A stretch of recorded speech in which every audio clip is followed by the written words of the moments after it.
राजीव आज 9 साल बाद शहर से गांव वापस आ रहा था। राजीव गांव से दूर शहर में नौकरी करता था।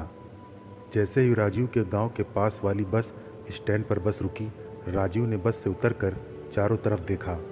उसके गांव की तरफ जाने के लिए कोई टैक्सी ना थी। राजीव पैदल ही गांव की तरफ चल दिया। उसके मन में खुशी की ठंडी ठंडी लहरें उठ रही थीं। अपनों से मिलने की खुशी, परिवार वालों से मिलने की खुशी, अपने दोस्तों से मिलने की खुशी और उस धुंधली पड़ चुकी तस्वीर से जो कई सालों से राजू की आंखों में बसी थी, जिससे उसने कई वर्ष पहले शायद प्यार किया था। उसे प्यार कहें या जवानी, राजीव नहीं जानता था। गौरा नाम था उस लड़की का। गदराई जवानी और सुंदर गोल चेहरा, मगर ना राजीव ने उसे कभी पाना चाहा था और ना गौरा ने कभी राजीव को अपना जीवन साथी माना था। बस जवानी के दिन थे और दो प्यासे जवान दिल बहक गए थे। अब तो शायद गौरा की शादी हो चुकी थी या अभी वह कुंवारी ही है। राजीव नहीं जानता था। राजीव इन्हीं ख्यालों में खोया न जाने कब गांव के पास पहुंच गया। राजीव ने देखा सामने पीपल के पेड़ के नीचे एक सफ़ेद साड़ी में लिपटी लड़की बैठी थी। राजीव ने उसका चेहरा ध्यान से देखा। उस चेहरे में वह धुंधली तस्वीर नजर आ रही थी जो राजीव की आंखों में बसी थी। गौरा तुम? राजीव पास पहुंचते बोला। गौरा ने राजीव की तरफ देखा। दोनों आंखों से आंसू बहने लगे। गौरा तुम ऐसे हाल में? और गांव से बाहर क्या है ये सब? राजीव गौरा के पास बैठते बोला। राजीव, राजीव, एक आवाज़ पीछे सुनाई दी। राजीव ने पलट कर देखा। उसकी माँ दौड़ी चली आ रही थी। राजीव की माँ ने आकर राजीव को गले लगा लिया। अरे बेटा, तू इस डायन से बात कर रहा है? चल जल्दी, तेरी नज़र कटवानी होगी इस चुड़ैल से। ज़रूर तुझे इस चुड़ैल की नज़र लगी होगी। राजीव की माँ गौरा को खा जाने वाली नज़रों से घूरते हुए बोली। माँ, आप क्या कह रही हो? राजीव माँ की तरफ देखते बोला। हाँ बेटा, ये डायन है, अपने दो दो पतियों को खा गई है। और जल्दी राजीव की माँ ज़बरदस्ती राजीव का हाथ पकड़कर खींचते हुए ले गई। राजीव ने गौरा की तरफ देखा। उसकी आंखों से सिर्फ आंसू बह रहे थे। घर पहुंचते ही राजीव की माँ राजीव को मंदिर ले गई और पुजारी से बोली, पुजारी जी, इसकी नज़र काट दो, उस डायन ने इसे छू लिया है, वो नागिन मरती तक नहीं। माँ, ये क्या डायन डायन लगा रखा है? इंसान कभी डायन नहीं होता। और गौरा तो आपकी अपनी बेटी समान है, वो कैसे डायन हो सकती है? राजीव चिढ़कर बोला। बेटा, तू नहीं जानता, गौरा मनहूस है, डायन है, अपने दो दो पतियों को खा गई है। और जो भी उसका मनहूस चेहरा देख लेता, उसका पूरा का पूरा दिन मुसीबतों से गुजरता। भगवान उसकी हायत तुझे न बैठी हो। राजीव पढ़ा लिखा समझदार था। वो इन बातों में विश्वास नहीं रखता था। वह जानता था यह सब गांव वालों का अंधविश्वास है। शाम का समय हो चुका था। राजीव का दिल भारी भारी था। उसे ना गांव में अच्छा लग रहा था, ना परिवार में। उसकी आंखों में बार बार गौरा का आंसुओं से भरा चेहरा तैर रहा था। राजीव गांव से बाहर उस पीपल के पेड़ के नीचे पहुंचा। गौरा, राजीव गौरा के पास बैठते बोला। राजीव, तुम यहाँ क्यों आए हो? गौरा राजीव की तरफ देखते बोली। गौरा, तूने क्या कर लिया? अपनी ज़िंदगी को पागलों जैसी हालत बना ली। तू तो पढ़ी लिखी समझदार थी, फिर भी। राजीव, सब किस्मत का खेल है। और फिर यह समाज किताबों कहानियों की बातें कब मानता? इनका एक अलग रीति रिवाज है। हम कितने ही समझदार क्यों ना हों, लेकिन समाज और परंपराओं से थोड़ी अकेले लड़ सकते हैं। गौरा गहरी सांसें छोड़ते हुए बोली। मगर गौरा, तुमने इतनी कम उम्र में 2 शादियों का फैसला क्यों ले लिया? और यह सब कैसे हो गया? मैं अपने बूढ़े माँ बाप पर बोझ नहीं बनना चाहती, इसलिए खुशी खुशी ससुराल चली गई।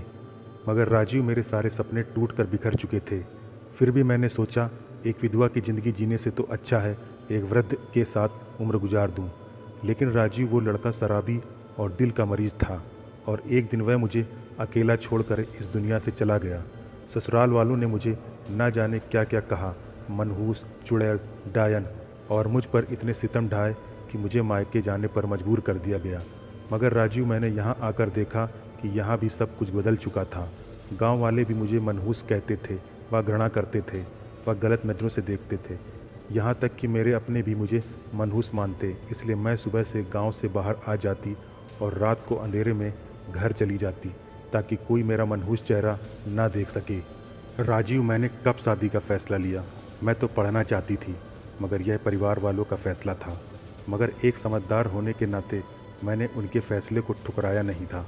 जिस लड़के से शादी हुई थी, शादी के कुछ दिनों बाद एक सड़क हादसे में उसकी मौत हो गई।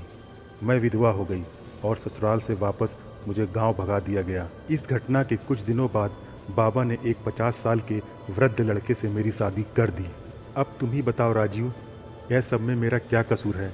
गौरा सिसकते हुए बोली। गौरा की आप बीती सुनकर राजीव की आंखें भर आईं। राजीव के मन में गौरा के लिए बहुत प्यार उमड़ आया था। गौरा, तुम किसी और लड़के से शादी क्यों नहीं कर लेती? अब कौन करेगा मुझसे शादी? दूर तक कोई लड़का रिश्ते को तैयार नहीं होता और मैं अब शादी नहीं करना चाहती।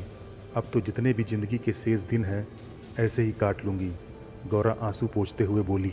राजीव काफ़ी समय तक गौरा के पास बैठा रहा, फिर घर आ गया। राजीव को समाज से नफरत हो गई थी।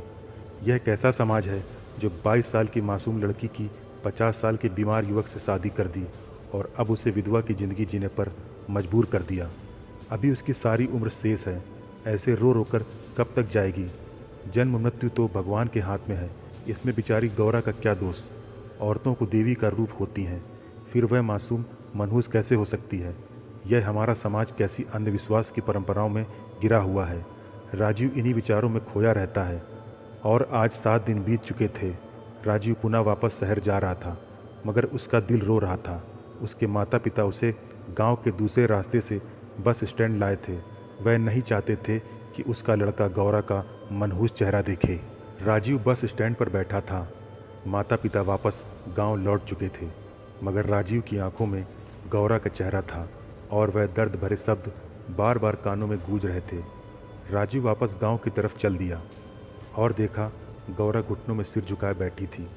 वह गौरा के पास गया और बोला, गौरा, मैं वापस शहर जा रहा हूँ और शायद कई सालों बाद वापस आऊँ या ना भी आऊँ, मगर यह मैं तुमसे कुछ पूछने आया।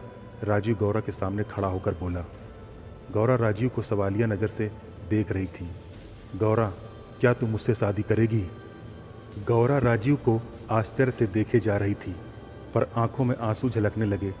अगर तुम्हें लगता है मेरे साथ तुम खुश रह सकती हो तो तुम्हारे लिए एक नई सुबह इंतजार कर रही है। आओ गौरा, तुम्हारे लिए मेरे दिल में बहुत प्यार है। गौरा एक पल राजीव को देखती रही और राजीव की बाहों में समा गई और राजीव ने भी गौरा के गदराए शरीर को अपनी बाहों में कसकर जकड़ लिया और एक दूसरे को चूमने लगे और फिर दोनों एक नई मंजिल की तरफ निकल गए। तो दोस्तों, आपको ये कहानी कैसी लगी हमें कमेंट में ज़रूर बताएं और हमारे चैनल नाइस स्टोरीज़ को लाइक शेयर सब्सक्राइब जरूर करें। धन्यवाद।